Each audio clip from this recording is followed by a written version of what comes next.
তোমাদের যাদের স্বপ্ন রাজশাহী বিশ্ববিদ্যালয়, আজকে আমি তোমাদের যে টেকনিকটা বলবো বিশেষত ইংরেজির জন্য, জাস্ট এইভাবে যদি তুমি আগামী যে সময়টা আছে সেই সময় যদি তুমি প্রস্তুতি নাও, এবং আমি আজকে যে কথাগুলো বলবো তোমার যদি প্রত্যেকটা মুহূর্ত মানে আগামী যে সময়টা পাচ্ছ এই সময়ের যদি প্রত্যেকটা মুহূর্তে, প্রত্যেকটা দিনে, প্রত্যেকটা ঘন্টায় যদি আমার এই কথাগুলো তুমি ফলো করো, আর অবশ্যই কথাগুলো নোট করে নিবা যেগুলো গুরুত্বপূর্ণ, ইনশাল্লাহ আমি তোমাকে নিশ্চয়তা দিয়ে বলতেছি ভাই, তুমি রাজশাহী ইউনিভার্সিটিতে 30+ মার্ক ইনশাল্লাহ তুলতে পারবা। আর আমি তোমাদেরকে বলি, আমি কিন্তু রাজশাহী ইউনিভার্সিটিতে যখন পরীক্ষা দিয়েছিলাম তখন কিন্তু 30+ মার্ক পেয়েছিলাম। দেখো রাজশাহী ইউনিভার্সিটিতে 30+ মার্ক তোলা ভাই আমারই খুব বেশি কঠিন হবে না, যদি তোমার প্রস্তুতিটা গুছালো হয়। আর যদি তোমার প্রস্তুতি গুছালো না হয় সেক্ষেত্রে ভাই তুমি 20+ মার্কও তুলতে পারবে না। সো টোটালি ডিপেন্ড করতেছে তুমি প্রস্তুতিটা কিভাবে নিচ্ছ, তুমি কোন স্ট্র্যাটেজি অবলম্বন করতেছো, তুমি কোন সাজেশন অনুযায়ী তুমি প্রস্তুতি নিচ্ছ।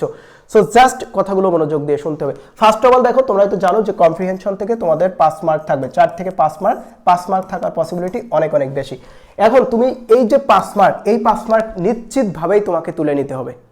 5 মার্কে তোমার পাইতে হবে। তুমি 30+ মার্ক যখন তোলার আশা করবা তখন কিন্তু তোমার এই কম্প্রিহেনশনে 3 পাওয়ার আশা নিয়ে কিন্তু প্রস্তুতি নিলে হবে না। কম্প্রিহেনশনে 5 তো 5ই আমাকে পাইতে হবে। কিভাবে পাইতে হবে তার জন্য তো আমরা ক্লাস দিয়েই দিয়েছি, টেকনিক বলেই দিয়েছি, একদম সায়েন্টিফিক। মনোবিজ্ঞানীরা তোমাদের যে টেকনিকগুলো সাজেশন করে কম্প্রিহেনশন শেখার ক্ষেত্রে, আমি কিন্তু সেই টেকনিক সম্বলিত ক্লাস কিন্তু দিয়ে দিয়েছি। আরও ধারাবাহিকভাবে ক্লাস দিব, লেগে থাকতে হবে পেজের সাথে, আপডেট তথ্যগুলো দেখে নিতে হবে। ওকে, কম্প্রিহেনশনে 5-এ 5 নিশ্চিত, এটার কোনো মিস হবে না। জাস্ট ক্লাসগুলো করো, ওই ক্লাসটা একটু দেখো, দেখলেই বুঝতে পারবা সায়েন্টিফিক টেকনিকে কিভাবে সলভ করতে হয়। ঠিক আছে, আচ্ছা এরপরে আসছে তোমার প্রশ্নগুলো আসবে ফিল ইন দ্য গ্যাপ আকারে। এখন আমি তোমাদের কম্প্রিহেনশন শেখার সময় একটা টেকনিক বলেছিলাম, তোমাদের কি মনে আছে? সেটা হলো ইলিমিনেশন টেকনিক। ইলিমিনেশন টেকনিক মানে কি?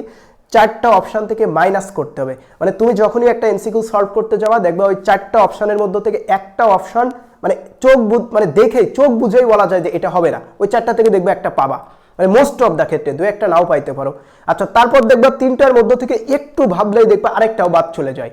বেসিক্যালি ঝামেলা যেটা হয় সেটা হলো যে কোনো 2টা অপশান নিয়ে। তো ওই 2টা অপশান কিভাবে সলভ করতে হয় সেটা অবশ্যই গ্রামেটিক্যাল বা তোমার সেন্টেন্সের অর্থ অনুযায়ী সেটা আমি তোমাদেরকে শিখিয়েছি, ইলিমিনেশন টেকনিক তোমাদেরকে শিখিয়েছি। ভাই আমি তোমাকে বলছি যে পৃথিবীতে এমসিকিউ সলভ করার জন্য ইলিমিনেশন টেকনিকের উপরে কোনো টেকনিক নাই। তুমি কোনো তাবিজ মন্ত্র দিয়ে তুমি এমসিকিউ ভালো করতে পারবে না যদি না তোমার ইলিমিনেশন টেকনিকে ভালো দক্ষতা থাকে।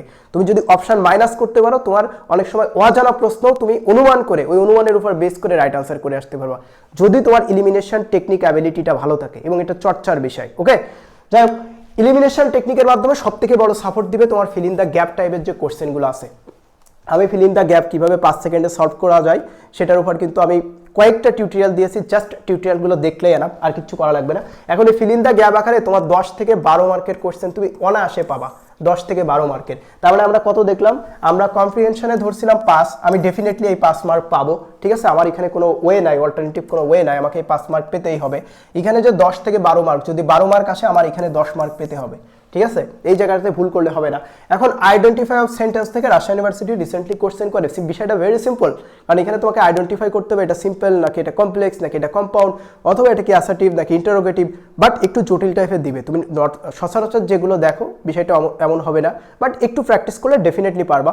আমরা কোর্সে মডেল টেস্টগুলোতে আমাদের লেকচার শিটে যেগুলো দিচ্ছি এগুলোই এনাফ, এটার বাইরে কিচ্ছু করা লাগবে না, এগুলোই এনাফ, একদম টোটালি এনাফ।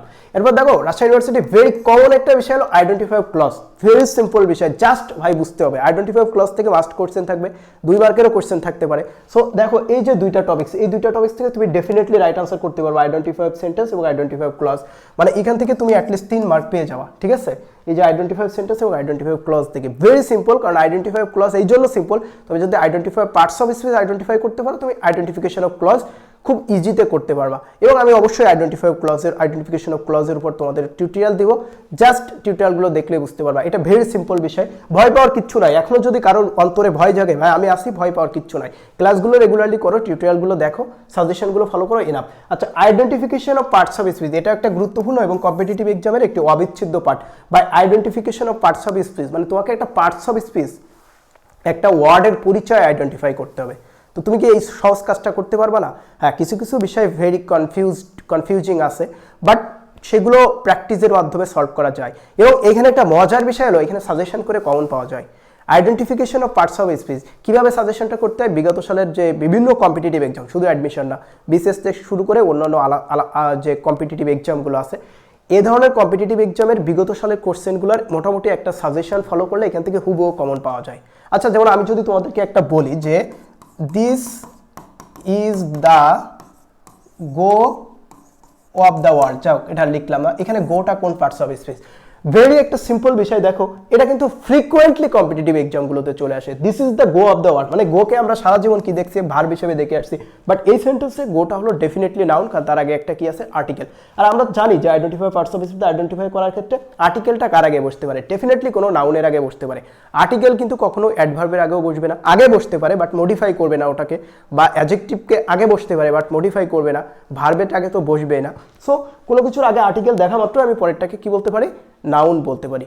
বাট সবসময় প্রিপোজিশন দেখেই কিন্তু পরেরটাকে নাউন বলা ঠিক হয় না, কারণ ওটার কিন্তু আবার আলাদা ব্যাখ্যা আছে। যাই হোক, এভাবে আর কি কিছু কিছু এক্সেপশনাল বিষয় থাকে যেগুলো থেকে বিগত সালগুলোতে ফ্রিকোয়েন্টলি কোশ্চেন আসছে এবং আশা করা যায় অ্যাডমিশনেও আসবে। জাস্ট একটা সাজেশন করলে আমরা একটা লেকচার শিট দিয়ে দিব, লেকচার শিট ফলো করলে এই জায়গাটা থেকে তোমার ইনশাল্লাহ প্রবলেম সলভ হয়ে যাবে। ওকে, তাহলে তুমি এই জায়গাটা থেকে কমন পাবা। বাই প্রিপোজিশন বেসিক্যালি দুইটা জিনিস পড়তে হয়, একটা অ্যাপ্রোপ্রিয়েট প্রিপোজিশন আর একটা হলো জেনারেল ইউজেস অফ প্রিপোজিশন। মানে প্রিপোজিশনের বেশ কিছু রুল আছে, যেমন কখন আমরা ইন ব্যবহার করবো, যেমন যানবাহন চলাচলের ক্ষেত্রে আমরা কি ইন ব্যবহার করবো নাকি ওয়ান ব্যবহার করবো।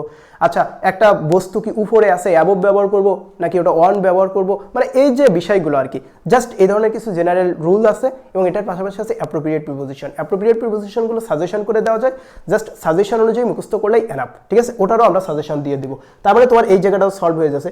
Completing sentence, by completing sentence basically এখানে যেটা আসবে সেটা হলো তোমার কন্ডিশন থেকে, মানে বেশিরভাগই কন্ডিশনাল সেন্টেন্স থেকে কমপ্লিটিং সেন্টেন্সটা চলে আসে এমসিকিউ কোশ্চেন আকারে। তো যাই হোক, এটা ভেরি সিম্পল বিষয়। Number and gender, Rajshahi university থেকে যেহেতু এখানে কোশ্চেন করে, জাস্ট মেমোরাইজিং কিছু পার্ট। ওয়ান ওয়ার্ড সাবস্টিটিউশন, এখানে যদি তোমাকে 200টা ওয়ান ওয়ার্ড সাবস্টিটিউশন যদি সাজেশন করে দেওয়া হয়, এই 200টা ওয়ান ওয়ার্ড সাবস্টিটিউশন থেকে তুমি 1 মার্ক নিশ্চিতভাবে কমন পেয়ে যাওয়া, এবং 1 মার্কের কোশ্চেন থাকবে, কারণ এগুলো হলো তোমার সাজেশন করে দেওয়া যায়। একটা মাত্র সাজেশন করে দেওয়া খুবই কঠিন, ভেরি চ্যালেঞ্জিং, সেটা হলো সিনোনিম অ্যান্টোনিম। মানে এই জিনিসটা একদম হুবহু সাজেশন করে আসলে কমন পাওয়ানো যায় না, বাট সিনোনিম অ্যান্টোনিমের জন্য কিছু সায়েন্টিফিক টেকনিক আছে, এবং কিছু সায়েন্টিফিক টেকনিক তুমি যদি অ্যাডপ্ট করো সেক্ষেত্রে দেখা যায় তুমি সলভটা করে আসতে পারবা। সো যাই হোক, সেটা অন্য কোনো ভিডিওতে আলোচনা করবো। ওয়ার্ড মিনিংস, এটা তোমার আসলে ভোকাবুলারি নলেজের উপর ডিপেন্ড করে। Literary term and figure, very simple, just তুমি যদি 1 ঘন্টার একটা ক্লাস করো, এখান থেকে 1 মার্ক তুমি নিশ্চিত পেয়ে যেতে পারো। 1 ঘন্টার একটা ক্লাস করে 1 মার্ক নিশ্চিত তোলা মানে এটা তোমার কিন্তু বিশাল ব্যাপার। মানে literary and term and figure থেকে তোমার আহামরি খুব কঠিন কোনো বিষয় আসবে না, মানে কোনো লিটারেচারের ভিতর থেকে এই কোটেশনটা কার এমন আসবে না। জাস্ট দেখা যায় কোনো একটা উক্তি দিল যে এটা কি সিমিলি নাকি এটা কি মেটাফোর, মানে এই জাতীয় বেশ কিছু বিষয় আসতে পারে। সো এটা ভেরি সিম্পল। আর একের সাথে কে কোনটা লিখছে, রোমিও জুলিয়েট, এটা রাইটারকে, মানে এই জাতীয় কিছু কোশ্চেন আসতে পারে, এটাও ভেরি সিম্পল বিষয়। ন্যারেশন, এটা তোমরা ছোটোবেলা থেকে করছে, এমসিকিউ ন্যারেশন যদি আসে, এটা সব থেকে সহজ টপিক্স। কারেক্ট স্পেলিং, এই জায়গাটা থেকে তোমাদের একটা ভুল হওয়ার সম্ভাবনা। বেসিক্যালি তোমাদের প্রবলেমটা যেগুলো থেকে হবে সেটা হলো মেমোরাইজিং পার্ট থেকে। তো মেমোরাইজিং পার্টের কিন্তু বেশ কিছু সাজেশন করে দাও, যেমন ওয়ান ওয়ার্ড সাবস্টিটিউশন, যদি তোমাকে 200টা ওয়ান ওয়ার্ড সাবস্টিটিউশন সাজেশন করে দাও, এখান থেকে তুমি ডেফিনেটলি কমন পেয়ে যাও। আচ্ছা, এরপর দেখো নাম্বার এবং জেন্ডার, জাস্ট মুখস্থ করতে আমাদের এই অসম এক লেকচার শিট আছে নাম্বার এবং জেন্ডারের পরে। আমি নিশ্চিতভাবে বলতে পারি এর বাইরে থেকে আসার কোনো কোশ্চেনই নাই, মানে ওই প্রশ্নকর্তার সাধ্যই নাই যে এর বাইরে থেকে কোশ্চেন করবে, ঠিক আছে। আবার একইভাবে ওয়ান ওয়ার্ড সাবস্টিটিউশনের ক্ষেত্রে তাই, কিন্তু একটু পড়তে হবে বেশি, ঠিক আছে, তাহলে তুমি নিশ্চিতভাবেই কমন পেয়ে যাবো। আচ্ছা, তারপর যেমন তোমাকে বললাম যে লিটারি টার্ম অ্যান্ড ফিগার, এটা ভেরি সিম্পল বিষয়, জাস্ট ক্লাস করতে হবে, একটু বুঝতে হবে, very simple very simple. Correct spelling, এখানেও সাজেশন করে কমন পাওয়া যায়। বিগত কম্পিটিটিভ এক্সামে যে কোশ্চেনগুলো চলে আসছে জাস্ট ওইগুলো পড়তে হবে, বাট সাজেশন করে পড়তে হবে যেন তোমার ওই সাজেশনের মধ্য থেকে চলে আসে, ঠিক আছে। সো এখান থেকে কিছু কিছু কোশ্চেন মানে খুব রিপিট হয়, খুবই রিপিট হয় কিছু কিছু কোশ্চেন, মানে স্পেলিংয়ের ক্ষেত্রে। সো এটা সাজেশন করে পড়া যায়। বাই ভয়েস, এটা যদি তুমি এমসিকিউতে রাইট আনসার করতে না পারো, তোমার পরীক্ষা দেওয়ার দরকার নাই। ট্রান্সলেশন, এই জায়গাটাতে একটু প্রবলেম হইতে পারে, কারণ ট্রান্সলেশন সবসময় তোমার লিটারারি মিনিংস অনুযায়ী ট্রান্সলেট করা যায় না, এটা ভিন্ন অর্থও দেয়। সো এই জায়গাটা থেকে তোমাকে ভালো করতে হবে, ওকে। আচ্ছা, টেক্সট বুক তোমার খুব একটা বেশি দরকার নাই।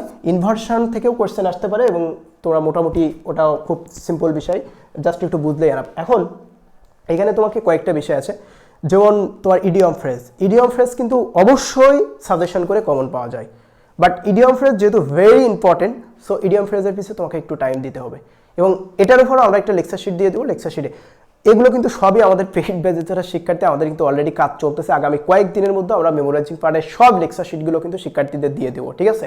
আর গ্রামেটিক্যাল যে বিষয়গুলো আছে, গ্রামেটিক্যাল পার্টের উপর যে পরিমাণ প্র্যাকটিস আছে তোমাদের শুধু প্র্যাকটিস করতে থাকবা। আর তোমাদের আরও কিন্তু আমাদের পেইড ব্যাচের সুবিধা আছে, মানে অলরেডি একটা প্রবলেম সলভিং গ্রুপ আছে যেখানে তোমাদের যে কোনো প্রবলেম নিজেদের মধ্যে আলোচনা করে সলভ করে নিতে পারবা। তারপরে যদি কোনো প্রবলেম হয় সেখানে কিন্তু তোমার যে কোনো প্রবলেম তুমি খাতায়, তোমার বিগত 5 দিনের যত প্রবলেম আছে খাতায় কিন্তু তুমি নোট করতে পারবা যে আমার বিগত 5 দিনের এই প্রবলেমগুলো আছে। ওই প্রবলেমগুলো আমাদের গ্রুপে কিন্তু তুমি চাইলে সাবমিট করতে পারবা। এখন সাবমিট করলে কি হবে, ওই প্রবলেম আমাদের অ্যাডমিন প্যানেল থেকে কিন্তু তোমার সলভগুলো দিয়ে দিবে। তার মানে তোমার বেসিক্যালি মেন্টর কেন দরকার হয়, দুইটা কারণে দরকার হয়। একটা হলো তোমার গাইড পাওয়ার ক্ষেত্রে, আর একটা হলো প্রবলেম সলভ করার ক্ষেত্রে। তো যখন গ্রুপে থাকতেছো তোমার যত প্রবলেম আছে তুমি সব নোট করে রাখো, গ্রুপে সাবমিট করো, আমাদের অ্যাডমিন প্যানেল তোমাদের সলভ করে দিবে।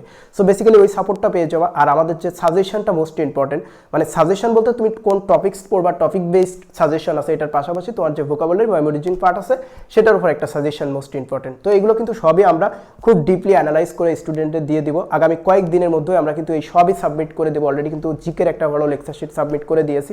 সো যারা এখনো পর্যন্ত ভর্তি কনফার্ম করোনি, ভেরি ফার্স্ট আমাদের ইন্টার্নশিপ কেয়ারে ভর্তি হয়ে যাও। তোমার অল রেসপন্সিবিলিটি আমাদের, তুমি জাস্ট সাজেশন ফলো করবা, নিজের জায়গা থেকে পড়বা। গাইডলাইনের জন্য কোথাও দৌড়াদৌড়ি করা লাগবে না, কারোর কাছে যাওয়া লাগবে না, কি পড়বো না পড়বো হতাশ হওয়ার কিচ্ছু নাই, সাজেশন অনুযায়ী পড়বা, দ্যাটস এনাফ ফর ইউ।